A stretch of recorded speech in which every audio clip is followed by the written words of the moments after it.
विद्वान्याधारणामरूपास बुद्धी न जाण्यानी जाणेही त्यास तो अपार शुद्ध परमात्मा मीचे असे माझे अपार स्वरूप समुद्रावरती जणू तरंग ब्रह्मा विष्णू महेश गणपती सूर्यचंद्र वरुण यम मिरविती देवी कुबेरही तैसेची जो सर्वज्ञानी दयाघन बुद्धी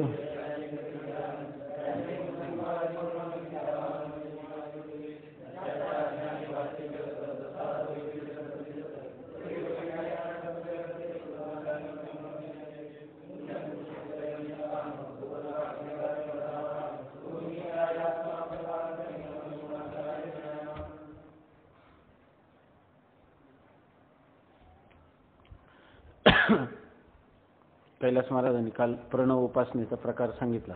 त्याच्यामध्ये ते म्हणतात की एक वाक्य जे आहे तर ते असं मी बोलून गेलो की प्रणव उपासनेचा अधिकार सर्वांना आहे.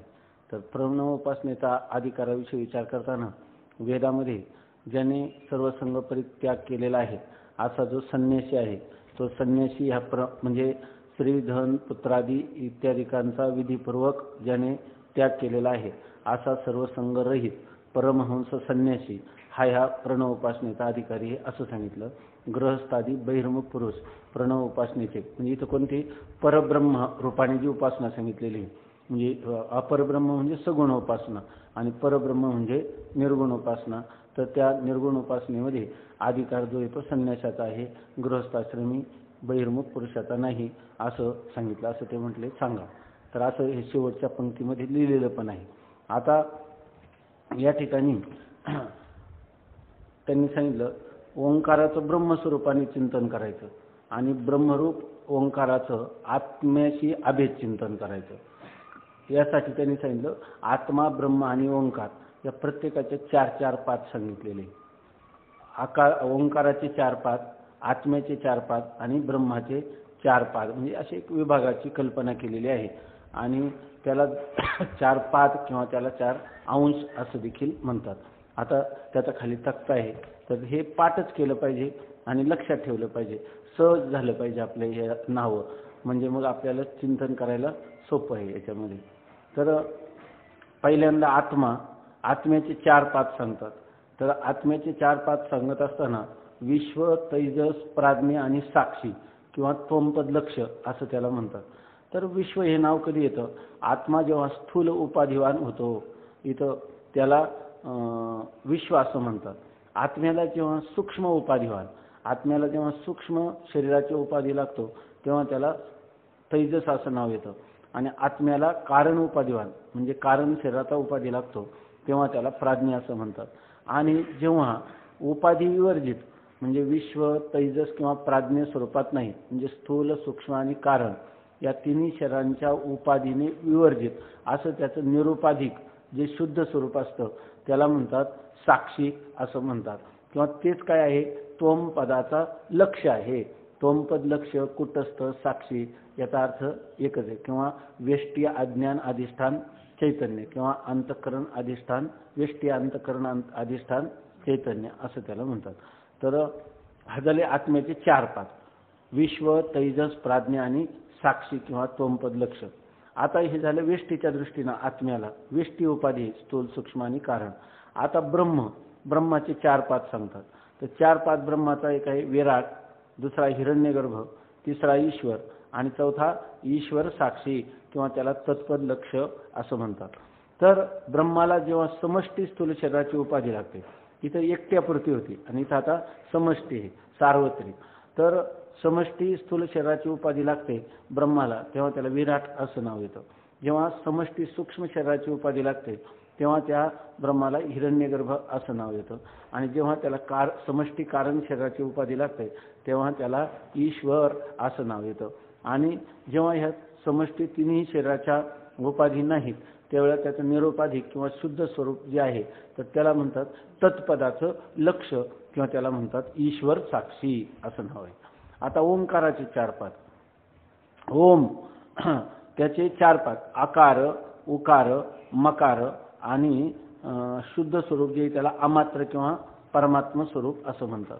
ह्या ओम मध्ये जेव्हा स्थूल उपाधी आहे तेव्हा त्याला म्हणायचं अकार, सूक्ष्म उपाधी त्याला उकार आणि जेव्हा कारण उपाधी आहे तेव्हा त्याला म्हणायचं मकार, आणि त्याचं शुद्ध स्वरूप जे आहे त्याला अमात्र.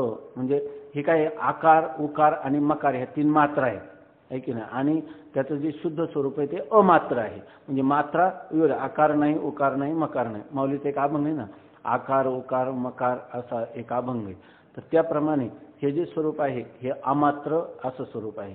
थोडक्यात ओंकाराचं ब्रह्माशी अभेदचिंतन करायचं आणि ब्रह्माचं आत्म्याशी अभेदचिंतन करायचं.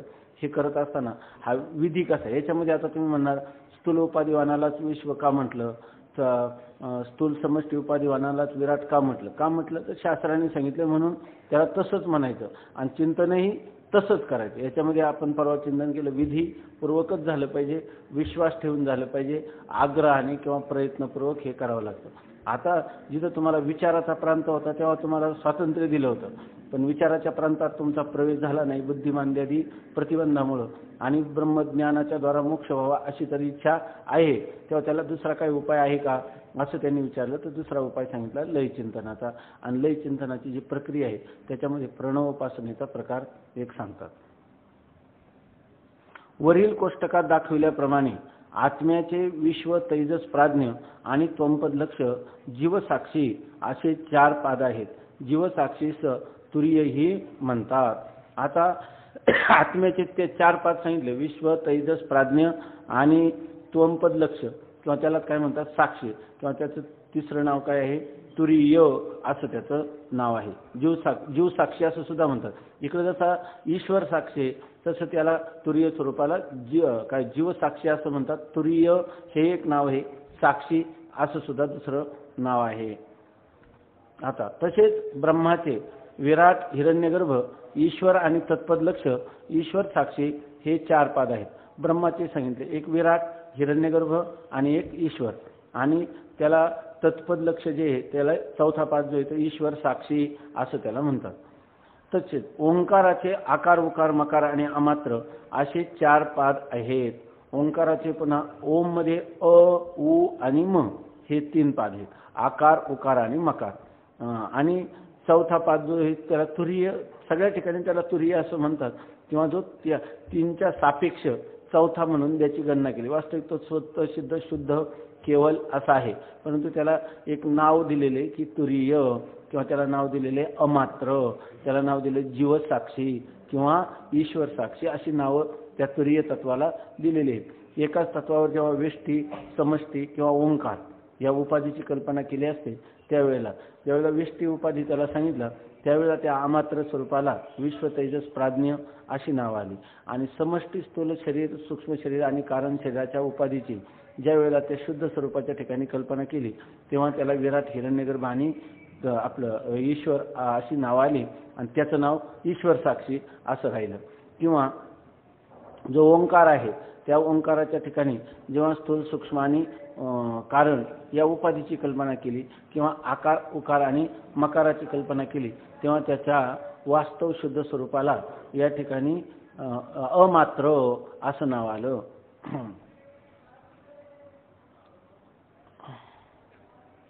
तसेच ब्रह्माचे विराट, हिरण्यगर्भ, ईश्वर आणि तत्पद लक्ष, ईश्वर साक्षी हे 4 पाद आहेत. ओंकाराचे आकार उकार मकार आणि अमात्र अशी 4 पाद आहेत. व्यष्टी स्थूल प्रपंचाभिमानी विश्व आणि समष्टी स्थूल प्रपंचाभिमानी विराट या दोघांची उपाधी स्थूल असल्यामुळे विश्व विराट रूप आहे असे चिंतन करावे. आता प्रणव उपासना सांगतात. कोणत्या?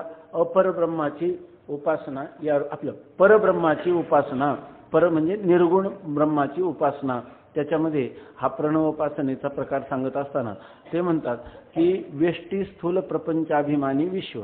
विश्व कशाला म्हणतात? व्यष्टी असणाऱ्या स्थूल प्रपंचाचा जो अभिमान धारण करतो, आहे की नाही. यांना नाव विश्व का आली? ते व्यष्टी स्थूलदेह आहे म्हणून नाही आली. व्यष्टी स्थूलदेहाचा अभिमान धारण केला तेव्हा त्याला विश्व असं नाव आलं, नाही तर तो खरा कोण झाला असता? तुरीयच राहिला असता, आहे की नाही. तो कसा राहिला असता? जीव साक्ष रूपाने किंवा त्वंपद लक्ष्यानेच राहिला असता, किंबहुना तसाच आहे. परंतु त्याच्या ठिकाणी जेव्हा स्थूलदेहाचे व्यष्टी स्थूलदेहाचा अभिमान धारण केला तेव्हा त्याला विश्व अशी संज्ञा आली, आणि समष्टी स्थूलदेहाचा अभिमान धारण केला तेव्हा त्याला विराट अशी संज्ञा आली. मग याच्यामध्ये काय फक्त अंश आहेत किंवा विभाग आहेत.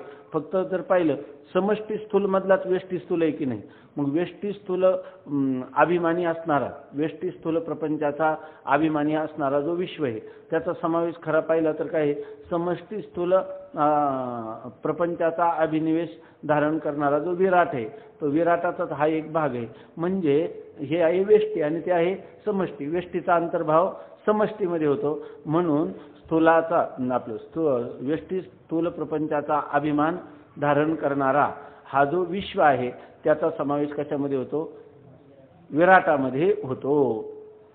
म्हणजे तो विराट स्वरूपच आहे असं चिंतन करावं. व्यष्टी स्थूल प्रपंचाभिमानी विश्व आणि समष्टी स्थूल प्रपंचाभिमानी विराट या दोघांची उपाधी स्थूल असल्यामुळे, दोघांचा उपाधी स्थूलच आहे ना, म्हणून विश्व विराट रूप आहे असे चिंतन करावे. त्या विराट रूप विश्वाची स्वर्गलोक शिर, सूर्य नेत्र, वायू प्राण, आकाश धड, समुद्रादी जलमूत्रस्थान, पृथ्वी पाय आणि होमातील अग्निमुख ही 7 अंगे आहेत. हे वर्णन आलेले आहे मांडुक्य उपनिषदावर, आणि त्या मांडुक्य उपनिषदावर भगवत पूज्यपाद शंकराचार्यांनी भाष्य लिहिले आहे. आणि त्याच्यानंतर त्यांचे आजे गुरु गौडपादाचार्य, त्या गौडपादाचार्यांनी या उपनिषदावर कारिका लिहिलेली आहेत की असं आपल्या वेदांत संप्रदायामध्ये म्हणतात की मांडुक्य मेवा आलम. जर मनुष्याला 10 उपनिषदाचं चिंतन करायला वेळ मिळाला नाही तर त्याने फक्त मांडुक्य उपनिषद, मला वाटतं 19 मंत्र आहेत फक्त त्याच्यामध्ये, आणि त्याच्यावर आचार्यांच्या भाष्यासहित असणाऱ्या गौडपादाचार्यांच्या कारिकासहित असणाऱ्या आचार्यांचं भाष्य उपलब्ध आहे.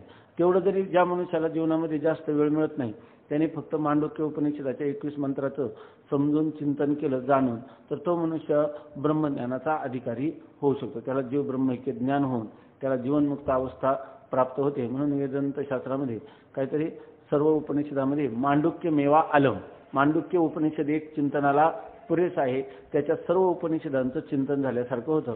त्या मांडुक्य उपनिषदामध्ये हा प्रणव उपासनेचा प्रकार सांगितलेला आहे.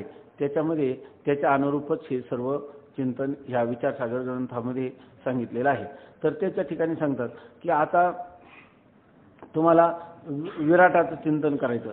विराट म्हणजे एक कोणी जणू काही पुरुष आहे, आणि पुरुषाला जसे अवयव आहेत तसे त्या विराटाच्या ठिकाणी अवयवाची कल्पना करून चिंतन करायला सांगितलं. ते चिंतन कसं करायचं, विराट रूप विश्वाची स्वर्गलोक शिर, जसा पुरुषाला शिर आहे तसं स्वर्ग हे त्या विराट पुरुषाचं शिर आहे. सूर्य हा त्याचा नेत्र आहे, वायू हे त्याचे प्राण आहे, आणि आकाश हे त्याचं धड आहे, समुद्रादी जल हे त्याचं मूत्रस्थान आहे, पृथ्वी पाय आहे, आणि होमातील जो अग्नी आहे तो अग्नी त्याचं मुख आहे. अशा प्रकाराने ह्या त्या अंगाची त्याच्या कल्पना केलेली आहेत. वास्तविक ही अंगे विराटाची सांगितली आहेत, परंतु त्या विश्वाचा विराटाशी अभेद चिंतनात अभेद केला, विराटाशी चिंतनात अभेद केला आहे, म्हणून विश्वाची म्हणण्यास हरकत नाही. आता वास्तविक ही अंग कोणाचे, स्वर्गधड हे कोणाचे, विराटाचे, परंतु आता विश्वाचा समावेश कशामध्ये केला, विराटामध्ये. मग विश्वाची सुद्धा हीच अंग आहे असं म्हणण्यास हरकत नाही. म्हणजे आपण खुशाल चिंतन करावं की स्वर्ग हे माझं शिर आहे, असं सूर्य हा माझा नेत्र आहे असं चिंतन कोण करतोय, हा व्यष्टी शरीराचा अभिमानी धारण केलेला जो विश्व आहे. कारण का आता का चिंतन करतो, तो वेगळा राहिला नाही, त्याने विश्वानी विराटामध्ये आपला समावेश केला. मग विराटाचे अंग ही काय आहेत, आपलीच अंग आहे असं म्हणून अभिनिवेश धारण करून तो असं म्हणतो की ही असणारी सर्व अंग ही काय, पृथ्वी पाय कोणाचं आहे, माझं आहे असं तो म्हणतो, म्हणजे विराटाचं आहे. परंतु तो काय म्हणायला लागला की विश्वाचं आहे असं म्हणायला लागला, कारण विश्व हा विराटाहून वेगळा राहिला नाही असं चिंतन करावं. तसेच विराट रूप विश्वाची पंचप्राण, पंचकर्मेंद्रिये, पंचज्ञानेंद्रिये आणि अंतःकरण चतुष्टय ही मुखाप्रमाणे भोगाची अंगे आहेत. तिथं होमातील अग्नी हे मुख सांगितलं होतं, आहे की नाही, कोणाचं, विराटाचं एक अंग सांगितलं होतं. तसंच इथं म्हणतात विराट रूप जो विश्व आहे. आता हे मागं जे सांगितलं हे काय झालं, स्थूल शरीरात विश्व हा म्हणजे स्थूल शरीराचा अभिमानी आणि व्यष्टी स्थूल शरीराचा अभिमान त्याने टाकून दिला आणि समष्टी स्थूल शरीराचा अभिमान धारण केला. परंतु त्याच्यामध्ये आता हे झालं त्याच्या शरीराचं स्थूल शरीराचं वर्णन, पण आतमध्ये एक सूक्ष्म शरीर आहेच ना त्याच्यात, कारण ते काय करतं, त्याचा भोग घेतं. म्हणजे भोग घेणारं कोण आहे, ते स्थूल शरीर नाही, ते भोगाचा अभिमान धारण करणारं कोण आहे, सूक्ष्म शरीर आहे. तेव्हा त्या सूक्ष्म शरीराविषयी सांगतात की तशीच विराट रूप विश्वाची पंचप्राण, पंचकर्मेंद्रिये, पंचज्ञानेंद्रिये आणि अंतःकरण चतुष्टय ही भोगाची साधने आहेत. वर जे सांगितलं ते मला वाटतं सप्तांगाने 7 अंग सांगितली याच्यामध्ये उपनिषदामध्ये. ही वर जी सांगितली ती 7 अंग आहे आणि त्या विराटाला 19 मुख आहेत. 19 मुख म्हणजे भोगाची साधनं आहेत. मुखाने काय करतो आपण, ग्रास करतो, काही पदार्थांचं प्राशन करतो. तर तसं या ठिकाणी म्हणतात की भोग घ्यायचे असले कोणते, तर ह्या विराटाच्या जवळ 19 अशा प्रकारची भोगाची साधनं किंवा त्याला मुख असं म्हटलेली आहे. तर ती 19 मुख आहेत. ती 19 मुख म्हणजे काय, आपण ज्याला सूक्ष्म शरीर असं म्हणतो किंवा ज्याला वासनात्मक शरीर, लिंग शरीर असं ज्याला म्हणतो, त्या लिंग शरीरामध्ये 19 तत्वांचा समावेश सांगितलेला आहे. आपण मागच पाहिलं की पंचकर्मेंद्रिय, पंचज्ञानेंद्रिय, नंतर पंचप्राण आणि मन, बुद्धी, चित्त आणि अहंकार हे अंतःकरण चतुष्टय ही 19 झाली की नाही. काही लोक याला 17 तत्वांचा हा लिंगदेह मानतात, तर काही 19 तत्वांचा मानतात. तर 17 तत्वांचा जे मानतात त्यांच्यामध्ये फक्त मन आणि बुद्धी हे 2च अंतःकरणाची तत्व मानलेली आहे. आणि ज्यांनी अंतःकरण चतुष्टय म्हणजे चित्त आणि अहंकार अशी 2 तत्व जे जास्त मानतात त्यांच्या दृष्टीनं 19 तत्वाचं हे सूक्ष्म शरीर आहे. आणि म्हणून या ठिकाणी जे उपनिषदाचा जर आपण अभिप्राय पाहिला तर उपनिषदामध्ये याला 19 मुख सांगितलेले आहेत. विराट पुरुषाला भोगाची साधनं 19 सांगितले.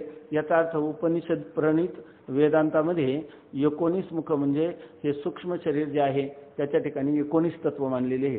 पंचज्ञानेंद्रिय, पंचकर्मेंद्रिय, मन, बुद्धी, चित्त, अहंकार आणि पंचप्राण असं. तशीच विराट रूप विश्वाची पंचप्राण, पंचकर्मेंद्रिय, पंचज्ञानेंद्रिय आणि अंतःकरण चतुष्टय ही मुखाप्रमाणे भोगाची साधने आहेत. म्हणून एकंदर 19 मुखे आहेत. जागृतावस्थेत या 19पासून बाह्यवृत्तीद्वारा शब्दादिकांचा भोग घेतो. म्हणून विराट रूप विश्व स्थूलाचा भोगता आणि बाह्यवृत्तीवान म्हणजे जागृतावस्थावान म्हणतात. आता सांगतात की अजून एक गोष्ट आपल्याला माहीतच आहे, परत लक्षात घ्यायची, नेहमी हे चिंतन डोळ्यापुढं असलं पाहिजे की जागृत अवस्था जो आपण ज्याला स्थूल शरीर म्हणतो ना, त्या स्थूल शरीराचा व्यवहार होतो तो जागृत अवस्थेत होतो ना. म्हणजे स्थूल शरीराचा अभिमान धारण करतो म्हणजे कोणत्या, जागृती अवस्थेचा अभिमान धारण करतो, म्हणून त्याला विश्व असं नाव येतं. आता बाकीचा होणारा सुखदुःख कर्तृत्व भोक्तृत्वाचा जो व्यवहार आहे तो व्यवहार सूक्ष्म शरीरामध्ये होतो. म्हणून या ठिकाणी सूक्ष्म शरीर जे आहे तर ते सूक्ष्म शरीर कुठं असतं तर स्वप्नादिकामध्ये फक्त सूक्ष्म शरीराचाच व्यवहार होतो. म्हणून या ठिकाणी सूक्ष्म शरीराचं काय त्याला सांगायचं की अशा प्रकारचं जे सूक्ष्म शरीर आहे त्या सूक्ष्म शरीराचा व्यवहार कुठं होतो तर स्वप्नावस्थेमध्ये होतो. म्हणजे सूक्ष्म शरीराचा अभिमान धारण करणाऱ्याला तुम्ही काय म्हणता, तेजस. आणि त्या दुसऱ्या भाषेत म्हणायचं झालं तर स्वप्नावस्थेचा अभिमान धारण करतो म्हणजे सूक्ष्म शरीराचा अभिमान धारण करतो ना. मग स्वप्नावस्थेच्या अभिमानीला काय म्हणतात, तेजस. आणि जागृत अवस्थेच्या अभिमानीला म्हणतात विश्व. आणि व्यष्टी स्थूल शरीराचा अभिमान धारण करणाऱ्यालाही काय म्हणतात, विश्व.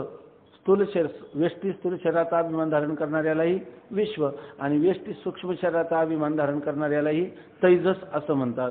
मग जर कोणी म्हटलं जागृत अवस्था अभिमानवानाला विश्व म्हणतात तर बरोबर आहे.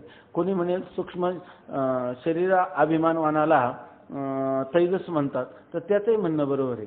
कोणी जर म्हणेल की जागृत अवस्था अभिमानाला विश्व म्हणतात तर तेही बरोबर आहे. आणि कोणी म्हणेल की स्वप्नावस्था अभिमानवानला तेजस म्हणतात तर तेही बरोबर आहे. म्हणजे आपल्या डोळ्यापुढं ज्यावेळेला आपण शरीराचा अभिमान धारण करणारा म्हणतो तेव्हा अवस्थाचा अभिमान धारण करणारा हे डोळ्यापुढं असलं पाहिजे. ज्यावेळेला आपण कारण शरीराचा अभिमान धारण करतो त्याला जर आपण प्राज्ञ म्हणत असू तर कारण शरीराची अवस्था कोणती आहे, सुषुप्ती अवस्था, सुषुप्ती अवस्थेचा अभिमान धारण करणाऱ्याला देखील प्राज्ञ असं म्हणतात. हे सगळं आपल्या डोळ्यापुढं पाहिजे. ही एक त्यांची परिभाषा आहे. हा आहे की नाही. अनियमी नियमकारिणी परिभाषा. त्याच्या ठिकाणी नियम करून ठेवला. कोणता नियम? जागृत अवस्थेचा अभिमानी विश्व हा नियम आहे. स्थूल शरीराचा अभिमानी हा विश्व. याचा अर्थ स्थूल शरीर आणि जागृत अवस्था ही दोन्ही काय आहे? सारखे. किंवा स्थूल शरीराचा व्यवहार हा जागृत अवस्थेमध्ये घडतो, सूक्ष्म शरीराचा व्यवहार हा स्वप्नावस्थेमध्ये घडतो आणि कारण शरीराचा व्यवहार हा सुषुप्ती अवस्थेमध्ये घडतो.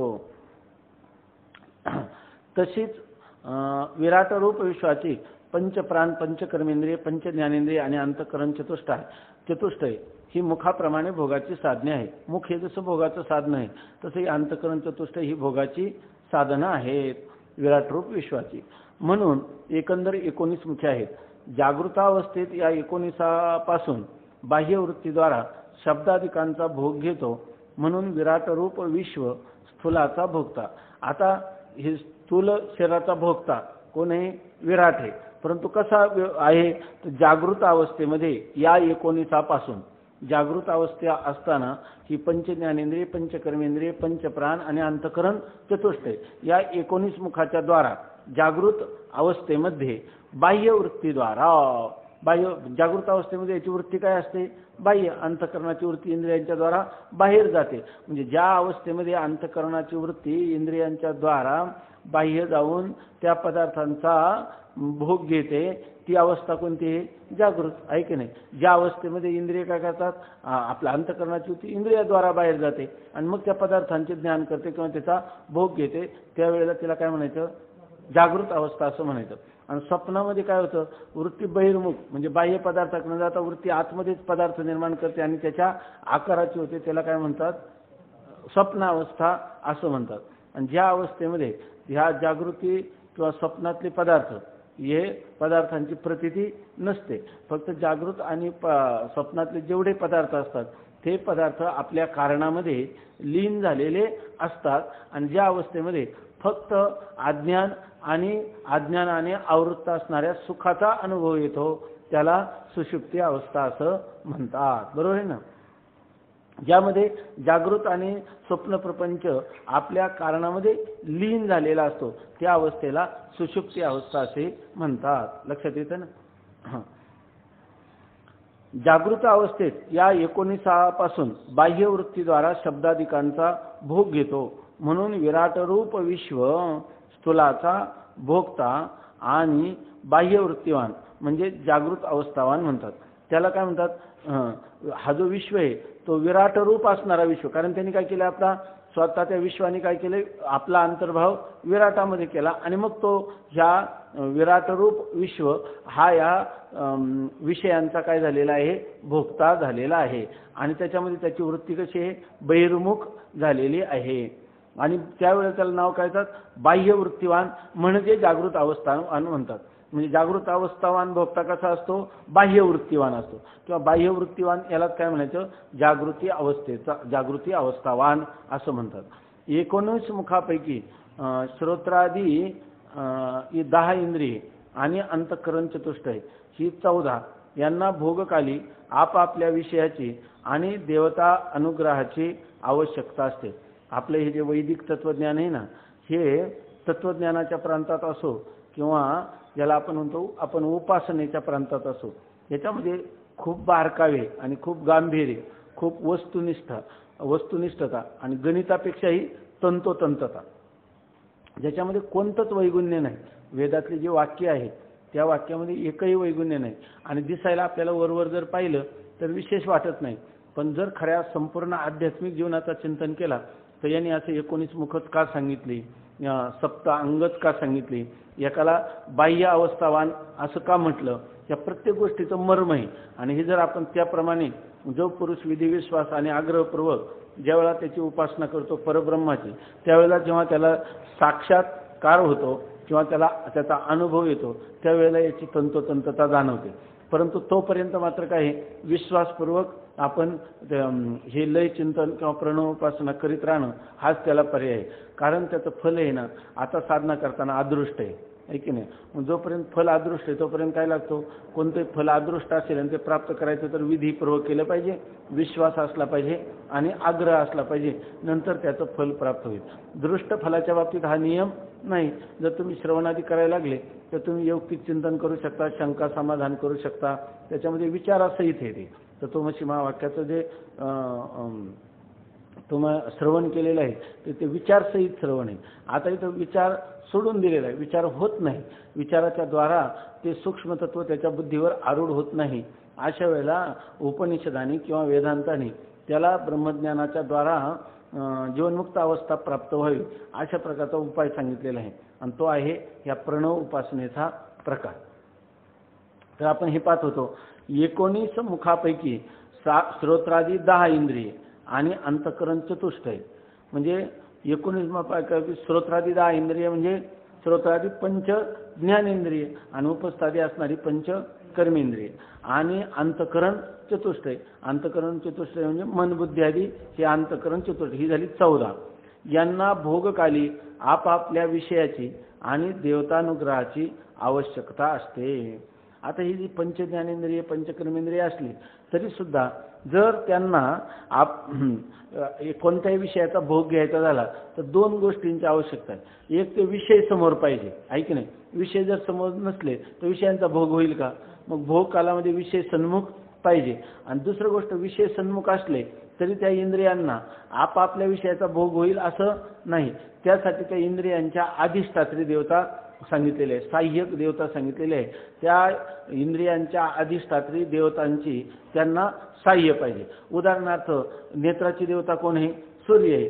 मग जर आपल्याला समोरच्या विषयाचं ज्ञान व्हायचं असेल तर घटादी ज्ञेय पदार्थही समोर पाहिजे, आहे की नाही. आणि ते जे नेत्र आहे ते नेत्र आपल्याला पाहिजे. नेत्र तर आहेच आहे, हा गोलक आहेच आहे, परंतु तरी सुद्धा काही लोकांना आपण जर पाहिलं तर एकदम अगदी सगळीकडे पाहत असताना दिसत, आपल्याला कळत सुद्धा नाही अंधळे, पण त्यांच्या डोळ्यात बोट घातलं तरी त्यांना कळत नाही, कारण दिसत नाही. का दिसत नाही, इंद्रियाचे गोलक नाहीत का. नेत्र इंद्रिय आहे, समोर विषय आहे, परंतु अशा वेळेला त्या इंद्रियामध्ये कोणती विकृती दिसत नाही, परंतु त्या इंद्रियांच्या प्रत्येक इंद्रियाच्या अधिष्ठात्री देवता आहे. उदाहरणार्थ नेत्राच्या अधिष्ठात्री देवता सूर्य आहे. त्या सूर्यदेवतेचं साह्य नसेल तर त्या मनुष्याला समोर विषय असून देखील त्या विषयाचं ज्ञानच होत नाही, तर विषयाचा भोग कसा होणार. मनाची अधिष्ठात्री देवता चंद्र आहे. त्या मनुष्याला मन आहे, समोर विषय आहे, तरी त्याला येरवड्याला मेंटल हॉस्पिटलला ॲडमिट करावं लागतं. का, मन नाही का. पण मनाची अधिष्ठात्री देवता चंद्र आहे, तिचं साह्य नाही. म्हणून आपल्याकडे ज्या उपासना आहे ना, ह्या ज्या इंद्रचंद्रादी देवतांच्या उपासना सांगितलेल्या आहे, तर त्या उपासना एखाद्या मनुष्याच्या हाताची देवता कोण आहे, इंद्र आहे. त्या इंद्राचं साह्य असलं तर, नाहीतर अर्धांगवायू झालेल्या माणसाचा हात नाही का, हाताने घ्यायचा विषय समोर नाही का, पण त्याला घेता येत नाही. त्याच्या अधिष्ठात्री देवतेचं त्याला साह्य नाही. म्हणून आपल्याकडे ज्या प्रार्थना आहे ना, ओम भद्रम कर्णेभिः शृणुयाम देवाः भद्रम पश्येमाक्षभिर्यजत्राः स्थिरैरङ्गैस्तुष्ट्वांसस्तनूभिर्व्यसेम देवहितं यदायुः स्वस्ति न इन्द्रो वृद्धश्रवाः स्वस्ति नः पूषा विश्ववेदाः स्वस्ति नस्तार्क्ष्यो अरिष्टनेमिः स्वस्ति नो बृहस्पतिर्दधातु. ओम शांती शांती शांती. याचाच अर्थ असा आहे की शांती 3 वेळा का म्हटलं, आध्यात्मिक, आदिभौतिक, आदिदैविक अशा प्रकारची जीवनामध्ये असणारी जी दुःख, त्या दुःखांचा आमचा उपशम व्हावा. खरं तर असं आहे की वेदांताच्या साधकांनी दररोज हे शांती मंत्र म्हटलं पाहिजे. आता आपण म्हणत नाही या ठिकाणी, परंतु हे सगळे शांती मंत्र म्हणूनच, कारण आपल्याला प्रतिबंध असू शकतात ना, आध्यात्मिक, आदिभौतिक आणि आदिदैविक प्रतिबंधाच्या निवृत्तीपूर्वक आपल्याला गुरूंच्या सहवासात शास्त्रचिंतन करताना ह्या ब्रह्मज्ञान प्राप्त व्हावं, यासाठी प्रतिबंध निवृत्तीसाठी हे मंत्र अत्यंत आवश्यक आहे. हे वैदिक शांती मंत्र आहे, म्हणून याचा पाठ आपण दररोज केलाच पाहिजे. पण आपण हे जे प्रत्येकाला शांती मंत्राच्या पाठाचं झेरॉक्स दिलं नाही का, दिलं, आहे की नाही. पण ते जर दुसऱ्या दिवशी वाटायला लागले तर पुन्हा दुसऱ्या दिवशी आपण लगेच हात पुढे करतो, तिसऱ्या दिवशी वाटायला लागलं तर पुन्हा, म्हणून आपण ते बंदच करून टाकलं. कारण का, ते शांती मंत्र आपल्या विचारसागरातला एक भाग आहे, आपण तो ठेवून द्यावा. दररोज आल्यावर एक अभंग म्हणावा, शांती मंत्र म्हणावे पाठाच्या प्रारंभी किंवा शेवटी, तर याचा खूप उपयोग होतो. संन्यासी संप्रदायामध्ये शांतीपाठ केल्याशिवाय कोणताही पाठ आपल्याला काय वाटतं तेवढ्यात बराच विषय झाला असता, एक पॅरेग्राफ तरी वाचून झाला असता, पण ही काही परंपरा नाही. परंपरेने शांतीपाठ म्हणायलाच पाहिजे. त्याच्यामध्ये कसं म्हणलं, भद्रम कर्णेभिः शृणुयामदेव. समजा आपलं कानच काम केलं नाही, तुम्ही इथं समोर बसले तर काय उपयोग आहे त्याचा? वेदांत श्रवण श्रोत्याच्या श्रोत्राशी संबंध आला पाहिजे ना. संबंध येतो, ते शब्द कानावर जातात पण पडदाच काम करीत नाही, कसं काय त्याला हे होणार? म्हणून ह्या अत्यंत सूक्ष्म असणारी जी तत्व आहे ते हे त्या इंद्रियांच्या अधिष्ठात्री देवता. तुकाराम महाराज कसं दुर्बुद्धी ते म्हणा, हे आपलं शांतीपाठच आहे तुकाराम महाराजांनी केलेले. दुर्बुद्धी ते म्हणा कदा नुपजो नारायणा, आता मज आईचे करी तुझे पायी चित्ती धरी. तुकाराम महाराज सुद्धा म्हणतात, नको जाऊ देव भंगाई काय कात्रे माझी पांडुरंगा, आयुष्य करी उन्हे परी मज आवडो कीर्तन.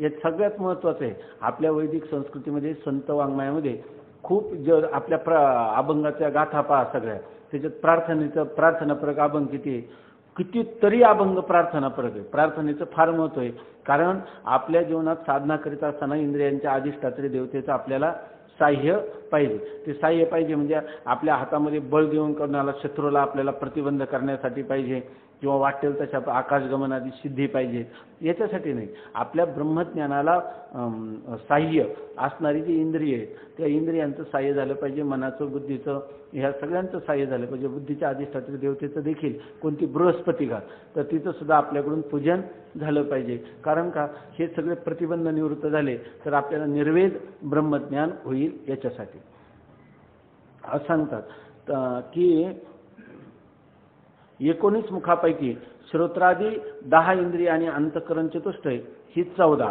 यांना भोगकाली आपापल्या विषयाची आणि देवतानुग्रहाची आवश्यकता असते. म्हणजे 10 इंद्रिये आणि अंतःकरण चतुष्टय या 14च्याही प्रत्येकाच्या अधिष्ठात्री देवता आहे आणि त्यांच्या साह्याची आपल्याला आवश्यकता आहे. तसंच विषय समोर असण्याची देखील आवश्यकता आहे. विषय आणि देवता यांच्या साह्या वाचून भोग होत नाही. कोणताही भोग व्हायचा असेल तर भोग्य विषय समोर पाहिजे आणि त्या भोग्य पदार्थाचा भोग घेणारी जी इंद्रिये त्या इंद्रियांच्या अधिष्ठात्री देवतेचं साह्य पाहिजे. इंद्रिय विषय आणि देवता यांची भोगकाली त्रिपुटी असते. म्हणजे कोणत्याही विषयाचा भोग झाला का ही त्रिपुटी लागते. एक इंद्रिय पाहिजे, एक विषय पाहिजे आणि त्या इंद्रियांच्या अधिष्ठात्री देवता. म्हणून आपल्याला हे 3 गोष्टींचा विभाग नेहमी लक्षात घ्यायला पाहिजे. इंद्रिय, इंद्रियांचा विषय आणि इंद्रियांची अधिष्ठात्री देवता ही त्रिपुटी भोगकालामध्ये लागते. किंबहुना विषयांचा भोग पाहिजे असेल तर त्रिपुटी वाचून होत नाही. आता सांगतात की इंद्रियास अध्यात्म म्हणतात, विषयास अधिभूत म्हणतात आणि देवतेस अधिदैव म्हणतात. ह्या गोष्टी आता आपण नाही म्हणतो हा मनुष्य आध्यात्मिक आहे की नाही असं, पण अध्यात्म म्हणजे नेमकं काय आहे की नाही. आपण नाही म्हणतो आता अध्यात्म, काही लोक म्हणतात हा मनुष्य आध्यात्मिक आहे. आध्यात्मिक आहे म्हणजे काय, आपल्याला अर्थ कळून म्हटलं पाहिजे ना. तर त्यांनी दिलं काय, आत्मानम अधिकृत्य, आत्मसंबंधी ज्यात आत्म्यालाच विषय करून जो विचार असतो त्याला काय म्हणतात, अध्यात्म विचार. अध्यात्म विचारामध्ये धर्मशास्त्राचं महत्त्व आहे का, नीतिशास्त्राचं, लौकिक क्रिया याचा विचार नसतो. त्याच्यामध्ये मी कोण आहे, हू एम आहे, मी कोण आहे याचाच फक्त विचार चालू असतो. त्याला म्हणतात अध्यात्म. आज दुसरा शब्द प्रयोग आलेला आहे, एक म्हणे आताच आपण विचार केला, त्रिविध दुःख आहे, आध्यात्मिक, आधिभौतिक आणि आधिभौत. आता हे आध्यात्मिक दुःख नावाचा प्रकार कशाशी संबंधित आला. आध्यात्मिक दुःख शब्दाची काय तुम्ही व्याख्या करणार. आध्यात्मिक दुःखाचा अर्थ झाला फक्त शरीर संबंधी असणारी दुःख. म्हणजे आध्यात्मिक शब्दाचा अर्थ इथं काय केला, शरीर संबंधी आहे की नाही असा अर्थ केला की नाही, शरीर असा अर्थ केला जवळजवळ त्याचा. आध्यात्मिक दुःख म्हणजे शरीराच्या संबंधाने असणारी दुःख. तर जिथं तो शब्द येतो त्या शब्दाचा ज्या प्रकरणात आला, ज्या ओघात आला त्याप्रमाणे अर्थ करायला आपण शिकलं पाहिजे किंवा तसाच अर्थ ग्रहण केला पाहिजे. परंपरेने कसं मानलंय त्या परंपरेनुसार आपण अर्थ केला पाहिजे. आपल्या मनाने त्याची लगेच आपल्याला शाब्दिक व्युत्पत्ती माहिती आहे, आत्मानम अधिकृत्य का लगेच आध्यात्मिक दुःखाचा अर्थ केला का आत्म्याच्या संबंधाने असणारे दुःख. आत्म्याच्या संबंधाने दुःख नाही, आत्मा हा सुखदुःख विवर्जित केवळ सुखस्वरूप असा आहे, अवाच्य असा आहे. मग इथं आध्यात्मिक दुःख म्हटलं की शारीरिक दुःख असा जसा अर्थ आपण केला तसंच इथं सांगतात की या ठिकाणी आता अध्यात्म आणि आधिभूत आणि अधिदैव कशाला म्हणतात. आता मी बऱ्याच वेळेला हे वाचत असतो, मला अजून त्या इंद्रियांच्या अधिष्ठात्री देवतेचे नाव पण पाठ नाही आणि त्याचा जो काही परिभाषा आहे ना ती पण लक्षात राहत नाही, पण ही खरी आपल्या लक्षात असली पाहिजे. तर आता अध्यात्म शब्द कशाला म्हणतात बघा, इंद्रियास अध्यात्म म्हणतात. अध्यात्म म्हटलं की इंद्रियांचं नाव अध्यात्म आहे हे एक आपल्या लक्षात असलं पाहिजे. कारण पुढे ते सांगणार आहेत प्रत्येकाचं अध्यात्म काय, अधिभूत काय आणि आदिदैव काय. तर त्या ठिकाणी आपण पक्क लक्षात घेतलं पाहिजे. स्वामी महाराजांचा एक वेदांत बोध नावाचा ग्रंथ आहे, त्याच्यामध्ये याच्यातून जर कोणाला काही शंका आल्या तर त्याचं स्पष्टीकरण अधिक होतं. आता वाटलं तर विचारा, याच्यामध्ये काही सांगता आलं तर सांगू, नाही तर ते पाहून सांगू. तर कोणाला, कारण पंचकरणामध्ये जसं हे लयचिंतन वगैरे सांगितलं किंवा प्रणवोपासनेचा प्रकार सांगितला, तर याच्यामध्ये येणाऱ्या शंका बऱ्याच विचार चंद्रोदयामध्ये याच्या शंकांचं निराकरण होतं. विचारसागरामध्ये ते आल्या नाही. हा याच्या अगोदरचा प्राथमिक ग्रंथ आहे, पण आपली उडी एकदम विचारसागरात जाते, त्यामुळे मग काही गोष्टी त्या ज्या अपुऱ्या राहतात त्या तशाच राहतात. म्हणून एकदा जर शक्य झालं तर आपातता वरवर विचार चंद्रोदय वाचा, त्याच्यामध्ये तुम्हाला काही अडचण नाही, पण एकदा डोळ्या खालून तो घालावा. तर याच्यामध्ये सांगतात की इंद्रियास अध्यात्म म्हणतात. अध्यात्म म्हणजे काय? पांडुरंग महाराज इंद्रियांना अध्यात्म म्हणतात. अध्यात्म शब्द आला की तो इंद्रिया संबंधाने. तसं विषयास अधिभूत म्हणतात. त्या इंद्रियांचा जो विषय आहे त्याचं नाव काय आहे? अधिभूत. आणि देवतेस अधिदैव म्हणतात. आणि अधिदैव म्हणजे काय? त्या इंद्रियाच्या अधिष्ठात्री देवतेचं काय म्हणायचं? अधिदैव असं म्हणतात. आता बघा, जसा विश्वाचा विराटाशी अभेद सांगितला, तसाच ओंकाराच्या प्रथम असलेल्या आकार मात्रेशी विराट रूप विश्वाचा अभेद चिंतन करावा. विश्वाचा अभेद चिंतन करावा. पाठीमागे त्यांनी सांगितलं ना की आत्मा, ब्रह्म आणि ओम असं सांगितलेलं आहे ना. तर याच्यामध्ये आता पाठीमागं काय सांगितलं? विश्वाचा अंतर्भाव कशामध्ये केला? विराटामध्ये केला. बरोबर ना? विश्वाचा अंतर्भाव विराटामध्ये केला. जसा विश्वाचा विराटाशी अभेद सांगितला, अंतर्भाव केला म्हणजे आता विश्व राहिलं नाही, काय झालं? सर्व विराट, म्हणजे विश्वाचा विराटाशी अभेद सांगितला. तसाच ओंकाराच्या प्रथम असलेल्या आकार मात्रेशी विराट रूप विश्वाचा अभेद चिंतन करावा. तर आता म्हणतात ओंकाराची प्रथम मात्रा. ओंकाराची प्रथम मात्रा म्हणजे काय? ओंकाराच्या 3 मात्रा सांगितल्या, एक आकार, उकार आणि मकार. तर आता विश्वाचा कशाचा अंतर्भाव केला? विराटाची. आणि त्या विराटाचा अंतर्भाव कशा करावा? ओंकाराचा असणारी जी आकार नावाची मात्रा आहे, पहिली मात्रा, तिच्यामध्ये आता विश्वाचा अंतर्भाव करावा. तसाच ओंकाराच्या प्रथम असलेल्या आकार मात्रेशी विराट रूप विश्वाचा अभेद चिंतन करावा. कारण विश्व, विराट व आकार या तिन्ही पादात प्रथमत्व समान आहे. तुम्ही काय म्हटले? विश्वाचा विराट. विश्व हा काय आहे? वेष्टीच्या दृष्टीनं प्रथम आहे, आणि विराट हा समष्टी स्थूलाच्या दृष्टीनं प्रथम आहे, आणि मात्रेच्या दृष्टीनं आकार मात्रा ही काय आहे? प्रथम आहे. जसा विश्वाचा विराटात अंतर्भाव केला, तसा त्या विराटाचा अंतर्भाव आता काय करावा? आता स्थूल व्यष्टी स्थूल शरीराभिमानी राहिला का? नाही, समष्टी स्थूल शरीराभिमानी. आता त्याचा अंतर्भाव जेव्हा तुम्ही ती मूळ पहिली मात्रा असणारा जो आकार आहे त्या आकार मात्रेत केला, तर आता विश्वही त्याच्यात लय झाला, स्थूल आपलं व्यष्टीही स्थूल त्याच्यात लीन झाला, आणि समष्टी स्थूल देखील राहिला, आणि खाली काय राहिली? फक्त आकार मात्रा. आकार मात्रेतच का सांगितलं? तर शास्त्राने सांगितल्याप्रमाणे जसा स्थूलामध्ये विराट प्रथम आहे, बरोबर ना, समष्टी स्थूलामध्ये, आणि व्यष्टी स्थूलामध्ये विश्व प्रथम आहे, तसा ओंकारामध्ये आकार मात्रा जी आहे ती प्रथम आहे. म्हणून सगळ्या ह्या स्थूलांचा काय केला? तो एकमेकामध्ये अंतर्भाव करीत गेलो. स्थूल आपलं व्यष्टी स्थूलाचा समष्टी स्थूलामध्ये आणि समष्टी स्थूलाचा आकार मात्रेमध्ये समावेश केला. ह्यासाठी हे जे चिंतन आहे ना, जरी आपल्याला कधी कधी चित्ताची एकाग्रता होत नसेल आणि आपण वेदांतही श्रवण करीत असो आणि खूप चित्ताची चंचलता होते, त्यावेळेला हे जर चिंतन केलं तर मनुष्याच्या मनाची लवकर एकाग्रता होते. अनेक उपाय सांगितलेले शास्त्रामध्ये. तसं चित्ताच्या ऐकाग्रतेचा सुद्धा पुन्हा पुन्हा आपण जर बारकाईने विचार केला, किंवा ज्या वेळेला आपल्याला ह्या स्थूल सृष्टीविषयी आपल्याला काही आकर्षण असतं, त्याच वेळेला हे आपल्या अंतःकरणात काय या शरीरासंबंधाने विचार आहे, तर ते विराटामध्ये जर केलं तर स्थूल शरीरासंवेष्टीचा विचारच गेला, आणि त्याचा जर विचार समष्टी जगताचं सुद्धा माणसाला कौतुक वाटतं की त्या समष्टी जगताचा मनुष्य विचार करीत राहतो, हे देवाची काय लीला आहे, आणि कोणी हे बाळा दुग्धा कोण करीते, उत्पत्ती वाढवी श्रीपती सवे दोन्ही. अगोदर जीवाचा विचार करत होता, म्हणजे वेष्टीचा करत होता, नंतर समष्टीचा. परंतु खऱ्या तुरीय तत्वाच्या ठिकाणी ना व्यष्टी ना समष्टी असा प्रकार आहे. परंतु हे तर काय आपल्याला असं किती वेळा ऐकलं ना, आता मिथ्यात्व चिंतन केलं तरी आपलं चित्त त्याच्यामध्ये एकाग्र न झाल्यामुळं बुद्धीवर हे जे निरुपाधिक असणारं तत्व हे वस्तुस्थितीनं आरूढ होत नाही. त्याच्यासाठी अनेक उपाय, जसं परवा काय तुम्ही सांगितलं का, कोणी सांगितलं, अखंडानंदांनी लिहिलेलंच आहे, बरेच उपाय लिहिले, आठवत नाही मला, पण एक उपाय त्यांनी लिहिला. ज्यावेळेला आपल्या चित्ताची एकाग्रता होत नसेल त्यावेळेला आपले ओठ बंद करावे आणि आपली जी जीव आहे ना ते टाळूलाही लावायचे नाही, दातालाही लावू द्यायचे नाही, खाली टेकू द्यायचे नाही. असं जर आपण थोडा वेळ केलं तर आपोआप चित्ताची, कारण ती जीभ सारखी वर तरी जाते नाही तर खाली तरी जाते नाही तर दाताला तरी लागते. किंवा जसं त्राटक आदी उपाय आहे, एका बिंदूवर आपण एकाग्र करायचं. किंवा आपल्या संप्रदायामध्ये नामस्मरण सांगितले, पुन्हा पुन्हा नामाची आवृत्ती केली, किंवा आपल्या एखाद्या जे आवडलं असणारं रूप त्याचं ध्यान केलं, हे सगळे चित्ताच्या एकाग्रतेचे उपाय आहे.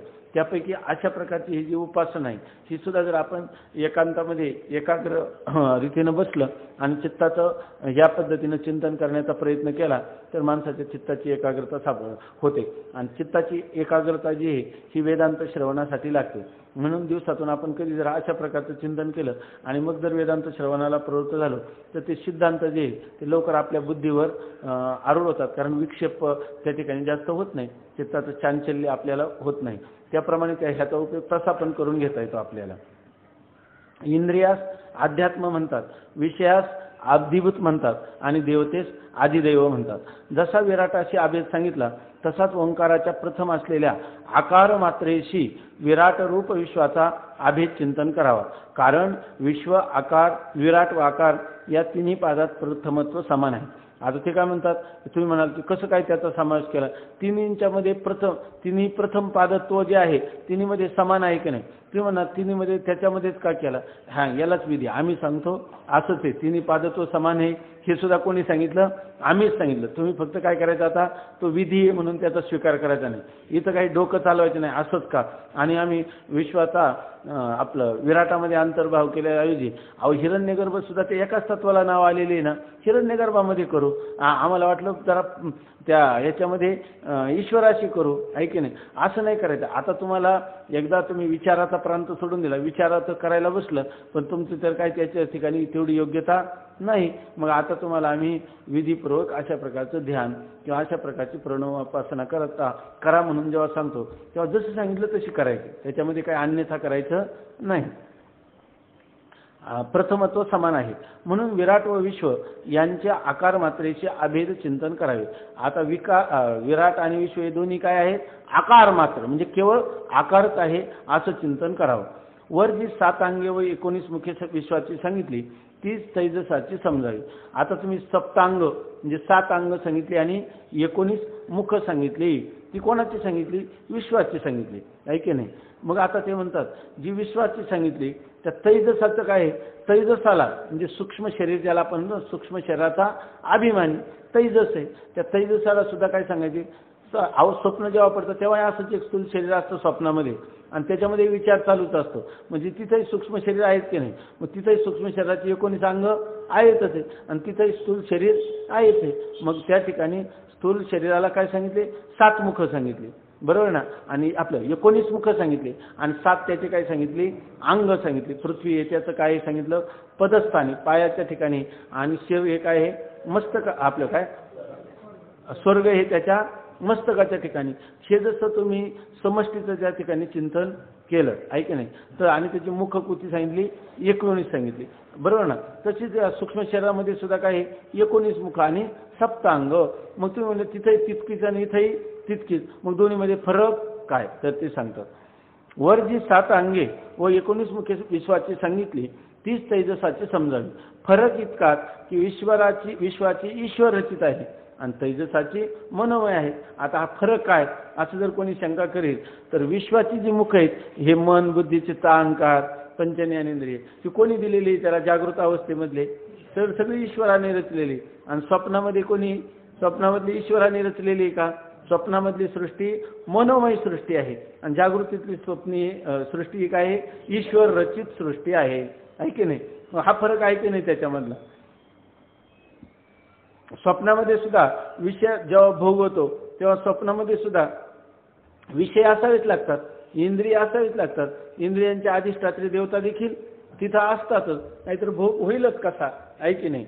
मग स्वप्नामध्ये देखील 19च मुख आहेत आणि 7च अंग आहे. मग फरक काय आहे? स्वप्नामधली ही मुख आणि अंग ही कोणी निर्माण केली? जीवानी, म्हणजे जीवाच्या मनाने ती निर्माण केलेली आहे. म्हणजे ही मनोमय जीवाची स्वप्नसृष्टी ही जीवाची मनोमय सृष्टी आहे आणि जागृत सृष्टी ही ईश्वराची सृष्टी आहे, ईश्वर रचित आहे. इतका त्याचा फरक इतकाच की विश्वाची ईश्वर रचित आहे आणि तैजसाची मनोमय आहे. तैजसाचा भोग सूक्ष्म आहे आणि विश्वाचा भोग स्थूल आहे. तैजसाचा भोग सूक्ष्म आहे म्हणजे त्या ठिकाणी त्याने आतमध्येच पदार्थ निर्माण केले, ऐके नाही, आणि त्याचा भोग इंद्रियांच्या द्वारा घेतला. पण त्या पदार्थासाठी अंतःकरणाची वृत्ती ईश्वर रचित बाह्य पदार्थापर्यंत जावं लागते का? नाही. म्हणून तैजसाचा भोग, बरं तैजसाला होणारा जो भोग स्वप्नावस्थेमध्ये तो सर्वांना दिसतो का? त्याचा त्यालाच दिसतो. म्हणून तैजसाचा भोग कसा आहे? सूक्ष्म आहे आणि विश्वाचा भोग जो आहे तो स्थूल आहे. आता शिष्य म्हणतो, महाराज सुखदुःखाच्या ज्ञानाचे नाव भोग आहे, ज्ञानात स्थूलता सूक्ष्मता नाही, असे असता तैजसाचा सूक्ष्म आणि विश्वाचा स्थूल भोग आहे असे कसे म्हणता येईल? आता ही शंका आहे, शंका चांगली लक्षात घ्या. तो काय म्हणतो? महाराज सुखदुःखाच्या ज्ञानाचे नाव भोग आहे. सुखदुःखाचा भोग झाला म्हणजे काय? ज्या सुषुप्ती अवस्थेमध्ये आपण असतो त्यावेळेला सुखदुःखाचा भोग होतो का? नाही, ऐक नाही. का बरं भोग होत नाही? भोग नाही, आपण भोगाचं साधन नाही का? माऊली म्हणतात, निद्रिताच्या शेजेशी साप तैशी उर्वशी. झोपलेल्या माणसाच्या उश्याला साप असला किंवा उर्वशी असले तर दोन्हीचा त्याला भोग होतो का? त्या सापापासून दुःख उत्पन्न होतं का? उर्वशीपासून त्याला सुख निर्माण होतं का? दोन्ही निर्माण होत नाही. का बरं? कारण त्याची जी इंद्रिय अंतःकरण वृत्ती आहे ती इंद्रियांच्या द्वारा बाहेर जाऊन त्या पदार्थाच्या आकाराची होतच नाही. अर्थात त्या पदार्थाच्या आकाराची होत नाही म्हणजे त्या पदार्थांचं त्याला ज्ञानच नसतं. मग सुखदुःखाचा भोग झाला नाही म्हणजे काय? ज्ञान झालं का पदार्थाचा सुखदुःखाचा भोग झाला. जागृती अवस्थेमध्ये ते पदार्थ पाहिले तर सुखदुःख होतात की नाही, आणि स्वप्नावस्थेमध्ये होतात की नाही? होतात. पण सुषुप्ती अवस्थेमध्ये मात्र सुखदुःखांचा भोग होत नाही. मग याचाच अर्थ काय? खरा भोग म्हणजे तरी काय? आपल्याला आपलं सुखदुःखाचं ज्ञान झालं का म्हणायचं भोग झाला. ह्या पदार्थापासून आपल्याला सुख झालं म्हणजे सुखाचा भोग झाला. म्हणजे त्या सुखाचं काय झालं? आपल्याला ज्ञान झालं.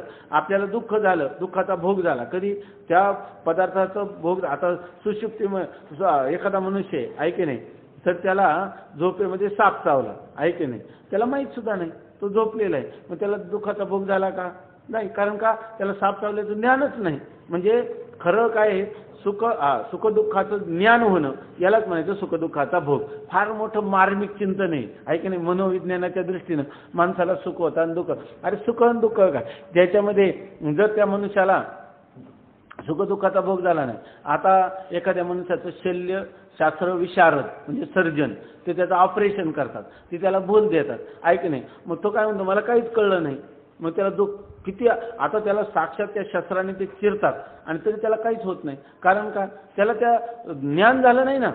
जर तुम्हाला सुखदुःखाचं ज्ञान झालं नाही तर तुम्हाला सुखदुःख प्राप्त झाली, सुखदुःखाचा भोग झाला असं म्हणताच येत नाही, ऐके नाही. किती सरळ आहे. जसं घडतं तसं दिलंय. वेदांत म्हणजे काहीतरी वेगळं काय आपल्याला सांगतो असं काय नाही. सृष्टीचक्रामध्ये जी गोष्ट जशी घडते आणि आत्मस्वरूपाच्या ठिकाणी ते तुका म्हणेस आहे आणि देव आहे तैसा आहे. आणि एक स्वरूप असं आहे की जे कसं अविकारी राहतं, असंग राहतं, निर्विकार राहतं, आणि एक जे आहे ज्याच्यामध्ये बदल घडतं ते सगळं माईक आहे.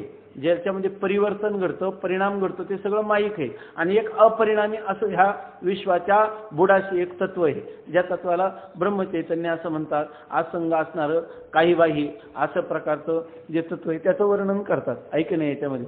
पण आपल्याला सुखदुःखाचं जर आपल्याला त्यांनी सुषुप्तीमध्ये ज्या अर्थी सुखदुःखाचं ज्ञान होत नाही तर सुखदुःखाचा भोगही होत नाही. मग भोग नावाचा पदार्थ काय आहे?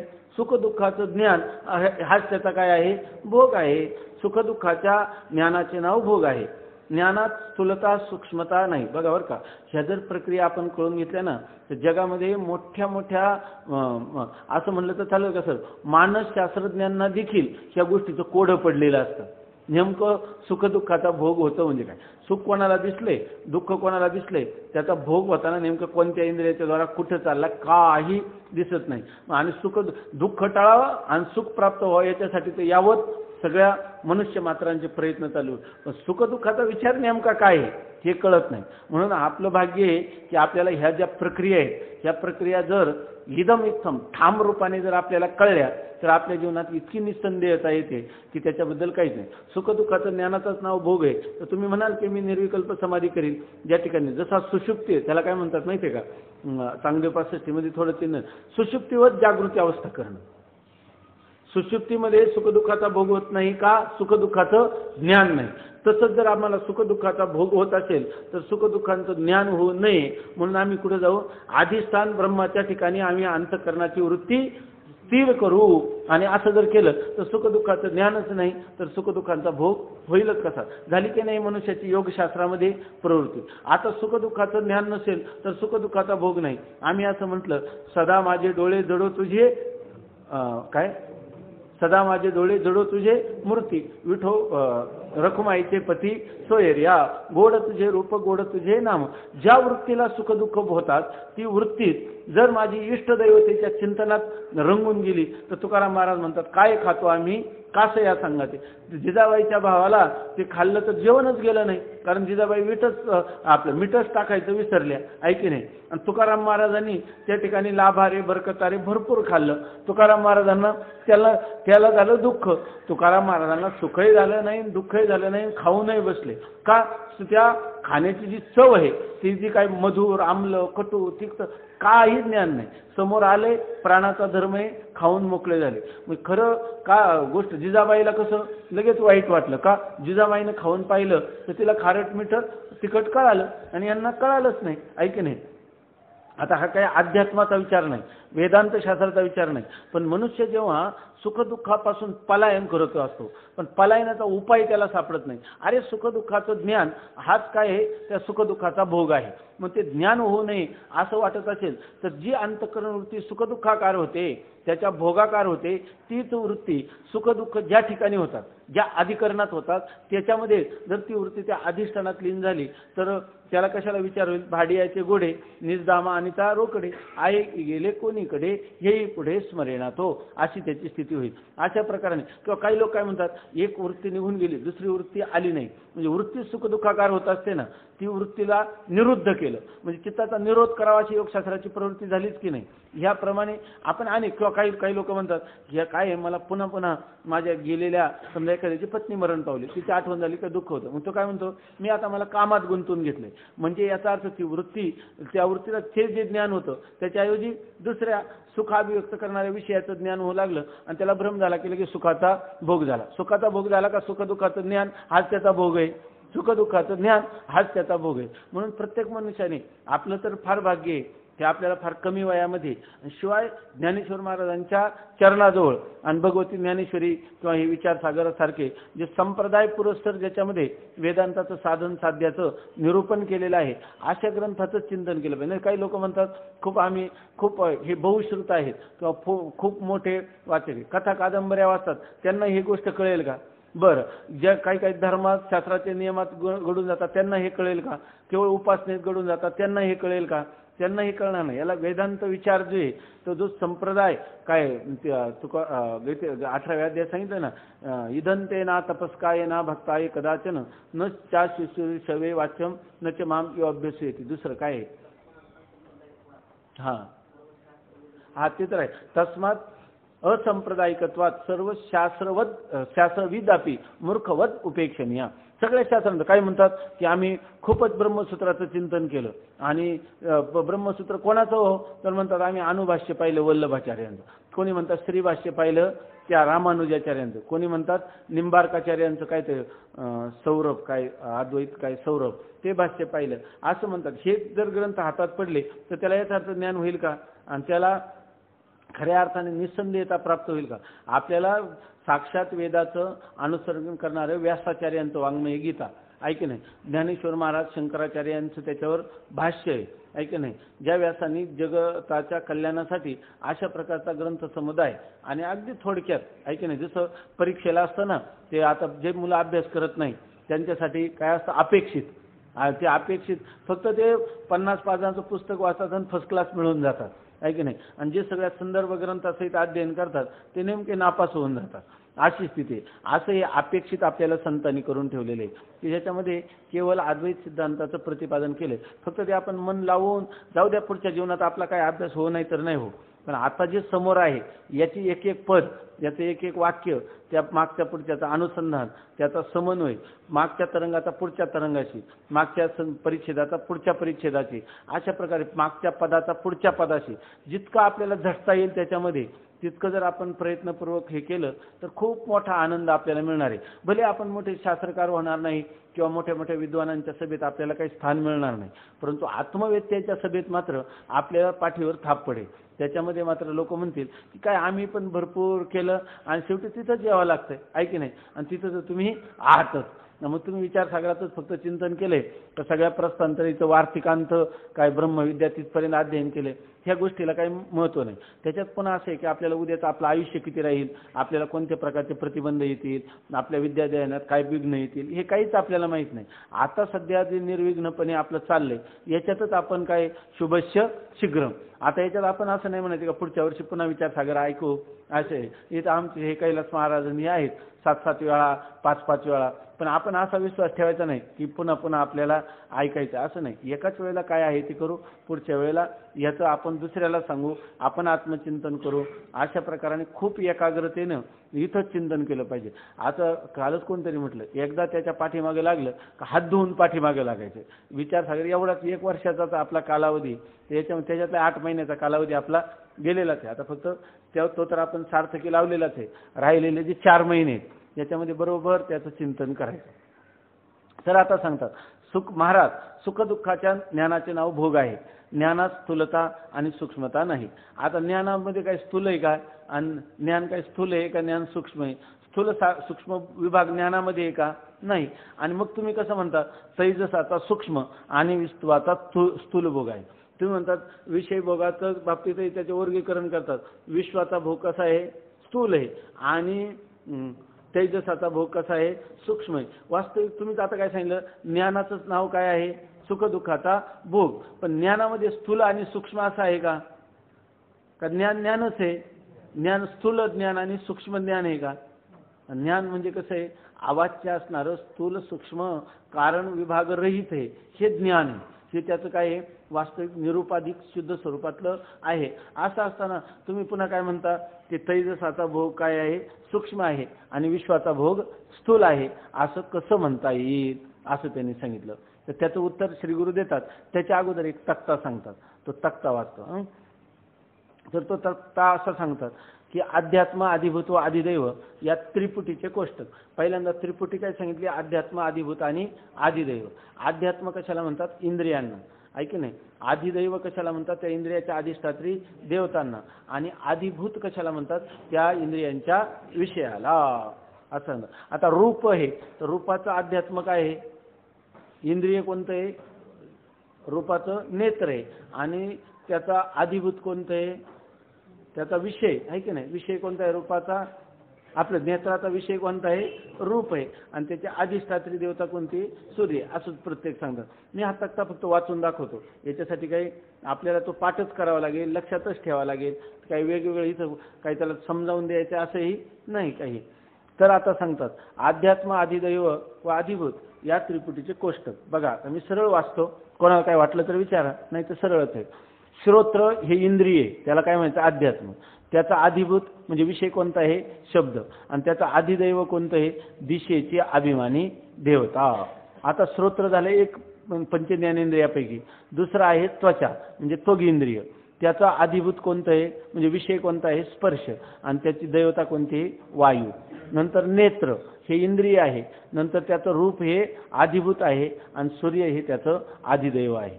नंतर रसना म्हणजे रसनेंद्रिय, त्याचा विषय आहे रस, त्याला अधिभूत म्हणायचं. आणि त्याची अधिष्ठात्री देवता आहे वरुण.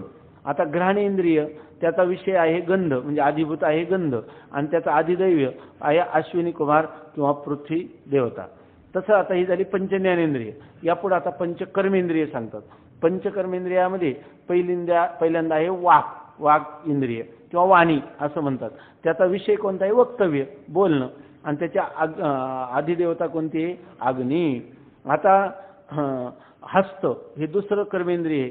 त्याचा विषय आहे ग्रहण आणि त्याग, घेणं आणि टाकणं, आणि त्याची देवता आहे इंद्र. आता पाद इंद्रिय त्याचं अधिभूत किंवा विषय आहे गमन, आणि त्याची देवता विष्णू. गुद याचे अधिभूत मलत्याग, आणि त्याची देवता यम. उपस्थ इंद्रिय कर्मेंद्रिय त्याचा विषय आहे रतिसुख, आणि त्याची देवता आहे प्रजापती. आता ही झाली पंचकर्मेंद्रिय. 14 आहेत ना, पंचज्ञानेंद्रिय, पंचकर्मेंद्रिय आणि अंतःकरण चतुष्ट आहे. तर त्याच्यामध्ये आता मन नावाचं जे इंद्रिय आहे, तर ते म्हणतात की हे मन त्याचा अधिभूत कोणतं आहे? मनन करणं, चिंतन करणं, त्याची अधिदेवता चंद्र. बुद्धी हे अंतःकरण चतुष्ट यापैकी एक इंद्रिय आहे, आणि त्याचं बोधव्य म्हणजे जाणून घेणं, निश्चय करणं हा त्याचा विषय आहे, आणि त्याची देवता बुद्धीची बृहस्पती आहे.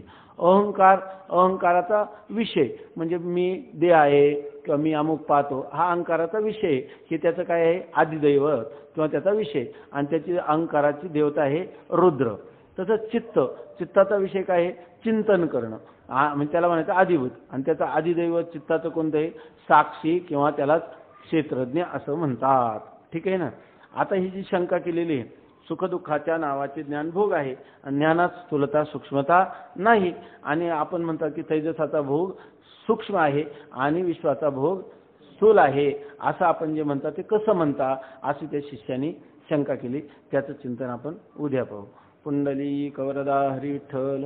श्री ज्ञानदेव तुकाराम ज्ञानेश्वर महाराज की जय.